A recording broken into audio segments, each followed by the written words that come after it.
Gentleman from Maryland is recognized for 4 minutes. Make it in America. I thank the gentleman for yielding, and I rise in opposition to this bill. Now, all of us are for a continuing resolution which keeps the government in business. In the past, on both sides of the aisle, we have talked about clean CRs. Clean CRs in the short term, this going till November 18th, to keep government running. I was hopeful that we would have such a CR this time, so that we would not continue to give to the American public the feeling that we can't come to agreement. I was not in the Appropriations Committee. The gentleman, my good friend from Idaho, says this was an amendment that was not opposed in committee.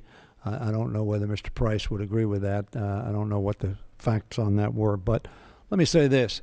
This is a pay-for that is extraordinarily controversial on our side of the aisle. Extraordinarily controversial because the message we got from America as we were home and as we get today is we need to create jobs. We need to grow the economy.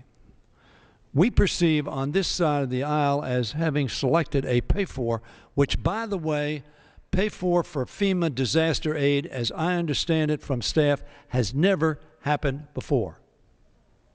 No precedent for doing this.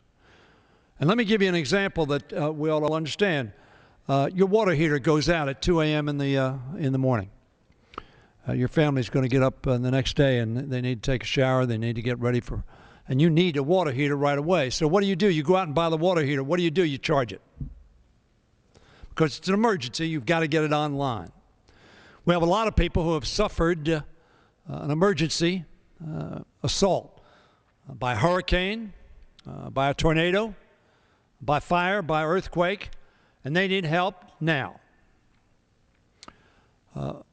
And historically, we have given help now and have not gotten into a debate about what priority do we undermine in that process.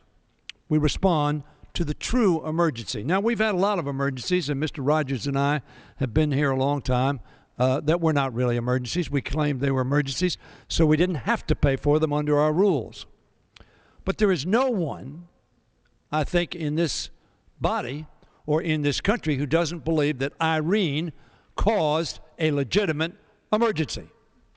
Not feigned, not used for the purposes of justifying where we may go. Long-standing precedent in both chambers has been to respond to disasters immediately by getting victims the help they need. Just as a family can't budget in advance for a car breaking down or the water heater or something, as I mentioned, we have provided in the agreement that we just made just a few weeks ago for headroom for exactly these kinds of emergencies. $11 billion.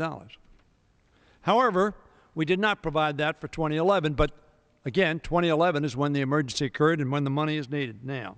The Senate just passed a disaster relief bill that adheres to this precedent, and it passed with overwhelming, well, not overwhelming, significant bipartisan support.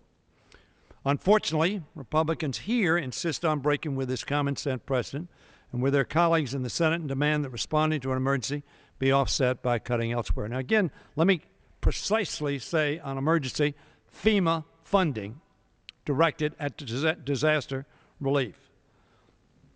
Now, the problem we have is that the target for paying for this is what we perceive to be a job creator. So as a result, I would ask that we reject this bill. We have some time left to do another CR that we ought to agree on in a bipartisan way, a clean CR, short term, so that, yes, we can, as the gentleman from Idaho said, get on with our business. And I urge my colleagues to oppose this bill. I yield back the balance of my time. Gentleman from Kentucky.